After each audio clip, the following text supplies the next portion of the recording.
Hello everyone, this is Sakunde sir and I welcome you to Sakunde Sir's Institute of Science. आपण लक्ष foundation batch start केलेली आहे आणि ह्या लक्ष फाउंडेशन बॅचमध्ये आपण 8th 9th जे काही लेक्चर्स आहेत ते आपण कॅरी फॉरवर्ड करतोय. सो फर्स्ट लेक्चरमध्ये मी तुम्हाला रिप्रोडक्शन इन ऑर्गॅनिझम हा चॅप्टर आपण स्टार्ट केलेला आहे. इंट्रोडक्शन आपलं झालं होतं, फाईन बेटा. त्याच्यानंतर रिप्रोडक्शनचे टाइप्स काय असतात, रिप्रोडक्शन आपण बघितलं.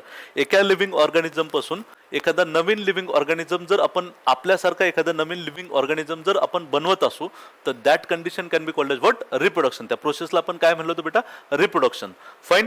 त्याच्यानंतर दुसरी महत्त्वाची गोष्ट, रिप्रोडक्शनचे आपण टाइप्स बघितले होते. क्लिअर बेटा? So just a minute.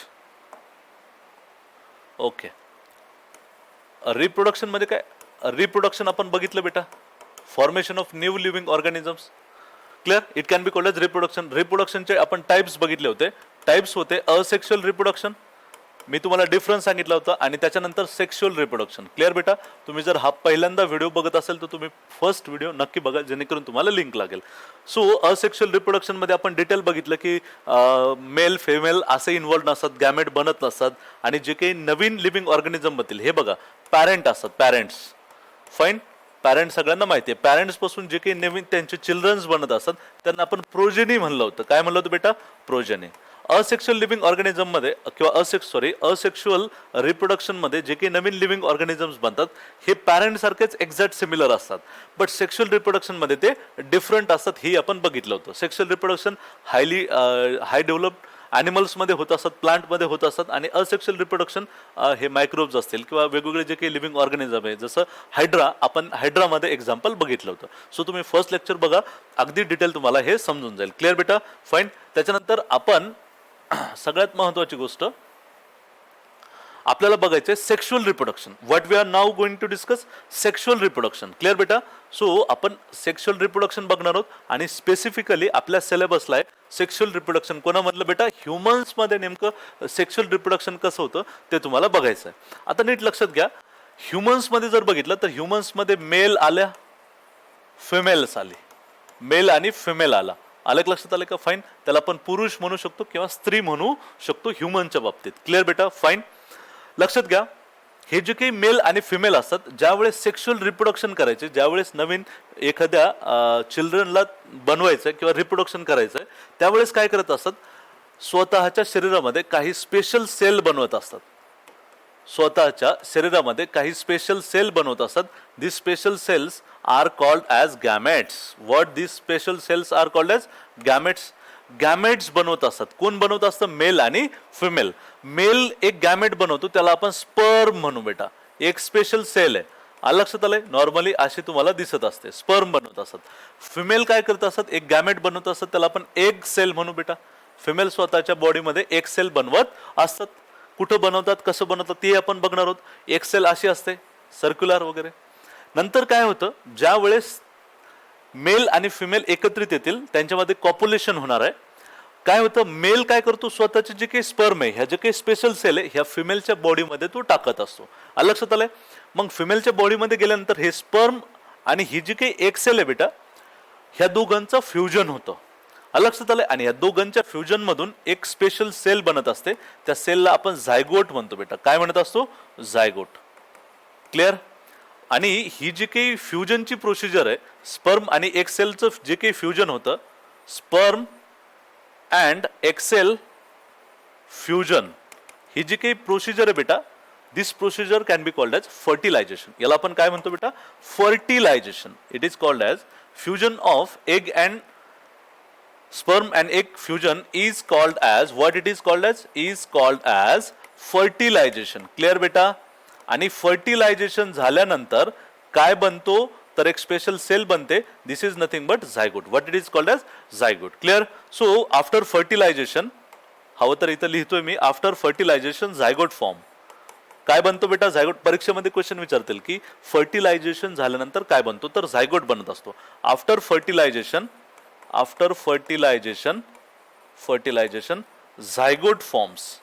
Clear बेटा? Zygote forms. Fine. Zygote formation होणार आहे. क्लिअर?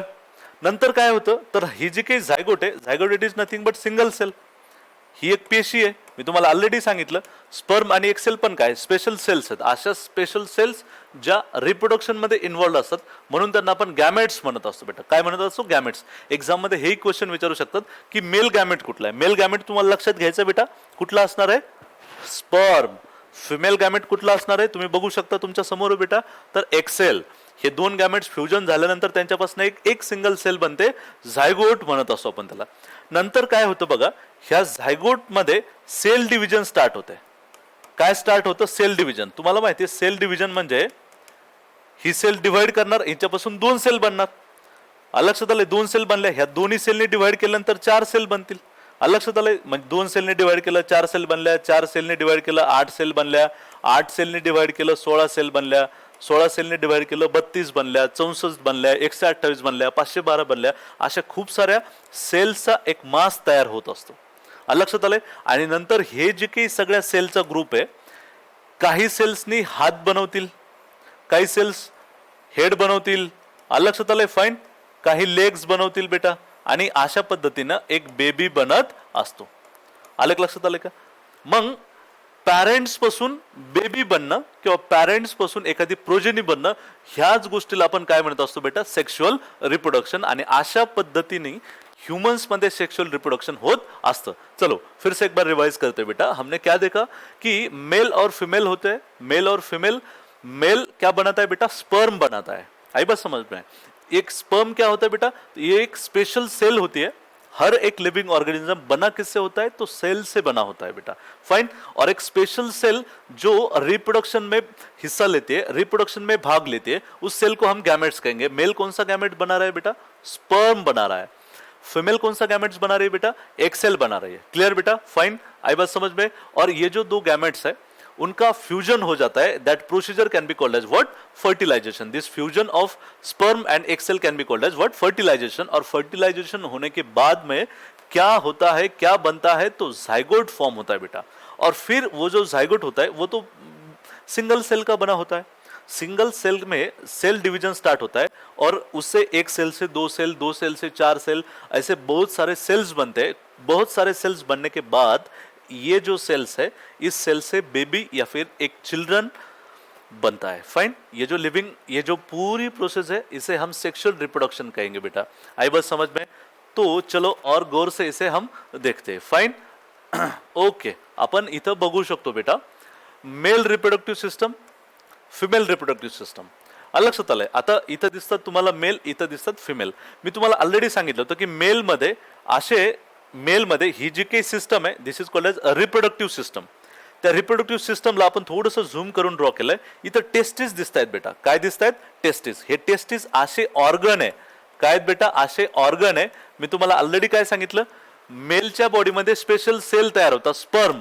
मग स्पर्म बनतात कुठं? स्पर्म बनतात कुठं? तर ह्या टेस्टिस मध्ये बनत असतात. स्पर्म प्रोडक्शन कुठं होणार बेटा? टेस्टिस मध्ये. So testis produces sperm. Sperms काय आहेत तर बेटा? गॅमेट्स आहे, जे रिप्रोडक्शन मध्ये इन्व्हॉल्ड असतील. अलग लक्षात आलं की हे गॅमेट्स असतील, हे लक्षात घ्या. क्लिअर?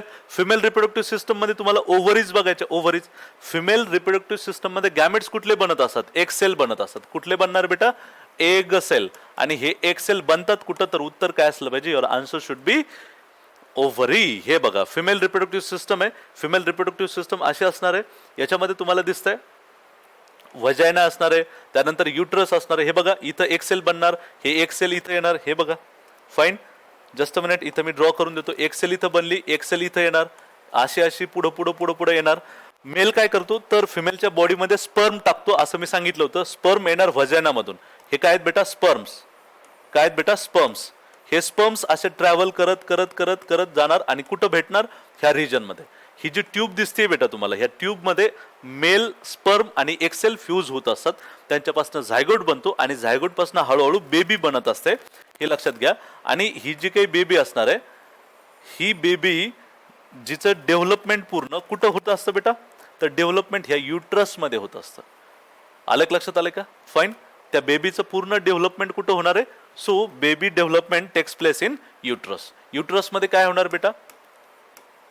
Baby development. जे काही 9 महिने 9 दिवस किंवा 9 महिन्यासाठी जे काही बेबी आहे आईच्या पोटामध्ये राहत असतं तर ते कुठं डेव्हलपमेंट चालू असते बेटा त्याची, ते कुठं राहत असतं तर युट्रसमध्ये राहत असतं, हे कळलं पाहिजे.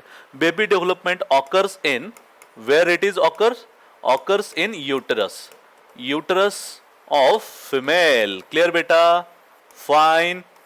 ओके, सो युट्रस कुठं असतं हे तुम्हाला कळलं पाहिजे. क्लिअर बेटा. सो ह्या सगळ्या गोष्टी आपण डिटेलमध्ये बघितल्या. क्लिअर. आणखी एकदा थोडंसं आपण रिवाइज करूया. बघा, ही जी काही प्रोसिजर आहे, मेल काय करतो, मेलनी काय केलं तर स्पर्म बनवलं, फिमेलनी काय केलं तर एक सेल बनवली. बेटा स्ट्रक्चर तुम्हाला माहिती आहे. ही जी काही गॅमेट फॉर्मेशन आहे ह्या प्रोसिजरला आपण गॅमेटोजेनेसिस म्हणत असतो. बघा, in male sperm formation occur, sperm formation occur आणि स्पर्म फॉर्मेशनची जी काही प्रोसेस आहे and this process is called as spermatogenesis. This process is called as spermatogenesis. Sperm तयार करण्याच्या प्रोसेसला आपण काय म्हणू बेटा, स्पर्मॅटोजेनेसिस.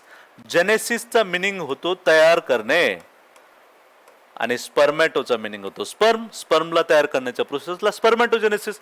इथं एक सेल बनत असते. आलं लक्षात आलं का? फाईन. त्याला आपण oogenesis म्हणतो. Formation of egg cell in female called as what it is called as oogenesis. मी तुम्हाला सांगितलं जेनेसिसचा मिनिंग होतो तयार करणे आणि oo means egg. Genesis means बनणे, सिंपल आहे. मेल मध्ये स्पर्मॅटोजेनेसिस कुठं होणार आहे? स्पर्मॅटोजेनेसिस कुठं कुठल्या लिव्हिंग ऑर्गॅनिझम मध्ये सांगा लवकर. स्पर्मॅटोजेनेसिस ऑकर्स इन टेस्टिस. कुठं होणार बेटा?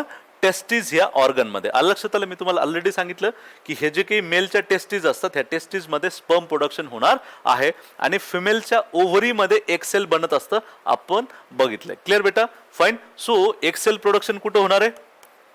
एक सेल आर प्रोड्युस्ड इन, कुठं बनणार आहे बेटा? Produced in ovaries. लक्षात आलंय, त्या प्रोसिजरला oogenesis म्हणतो आपण. त्यानंतर स्पर्म आणि एक्सेल फ्यूज होत असतात. या प्रक्रियेला आपण काय म्हणतो बेटा? फर्टिलायझेशन झाल्यानंतर काय बनत असतो बेटा? झायगोट. ह्या झायगोट मध्ये सेल डिव्हिजन होते. मायटोसिस हा सेल डिव्हिजनचा प्रकार आहे. खूप सारे सेल्स बनल्या की नाही बनल्या आणि ह्या सेल्स पासून काय बनत असते? ऑफस्प्रिंग किंवा बेबी बनत असतो. अशा प्रकारे काय होत असतं बेटा? सेक्शुअल रिप्रोडक्शन होत असतं. कोणामध्ये? तर ह्युमन्स मध्ये. लक्षात आलंय, फाईन. हे झालं एक ओव्हरऑल गोष्टी. त्याच्यानंतर आपण डिटेलमध्ये बघणार आहोत मेल रिप्रोडक्टिव्ह सिस्टम. हे बघा, ही जी काही डायग्राम आहे याला आपण मेल रिप्रोडक्टिव्ह सिस्टम असं म्हणत असतो. ही फिमेल रिप्रोडक्टिव्ह सिस्टम, ह्या मेल रिप्रोडक्टिव्ह सिस्टम आणि फिमेल रिप्रोडक्टिव्ह सिस्टमच्या डिटेल नॉलेज आपण नेक्स्ट लेक्चरमध्ये, ह्या जे काही कन्सेप्ट्स आहेत हे आपण नेक्स्ट लेक्चरमध्ये बघणार आहोत. आपल्या सिलेबसचा तो पार्ट असणार आहे. त्याच्यामुळे ह्या ज्या काही गोष्टी आणखी इंटरेस्टिंग बनणार आहे. सो सगळ्यात महत्त्वाचं याच्यानंतरचं जे काही येणारं नेक्स्ट लेक्चर आहे ते बिलकुल मिस नका करू. ठीक आहे, स्टडी करत चला. ह्या रनिंग नोट्स तुम्हाला काढायच्यात बेटा. याच्यावर मी तुम्हाला प्रत्येक संडेला टेस्ट पण ठेवणार आहे. फाईन. सो रनिंग नोट्स काढा. डाऊट्स असतील तर डाऊट तुम्ही कन्सर्न टीचरला विचारू शकता बेटा, नो इशू. लक्षात झालं, तुमच्या व्हॉट्सअप ग्रुपवरनं तुम्ही टीचर्सला पर्सनली मेसेज करू शकता, नो इशू. क्लिअर. सो सगळ्यात महत्त्वाचं रनिंग नोट्स काढायच्या, स्टडी करायची, डाऊट असेल तर डाऊट क्लिअर करायचे. Clear, fine. आणि याच्यानंतरचे लेक्चर्स आणखी इंटरेस्टिंग होत जाणार आहे. त्याच्यामुळं आपण नेक्स्ट लेक्चरमध्ये नक्की भेटू. नेक्स्ट लेक्चर बिलकुल मिस करायचं नाही. ठीक आहे बेटा, फाईन. चलो, थँक्यू.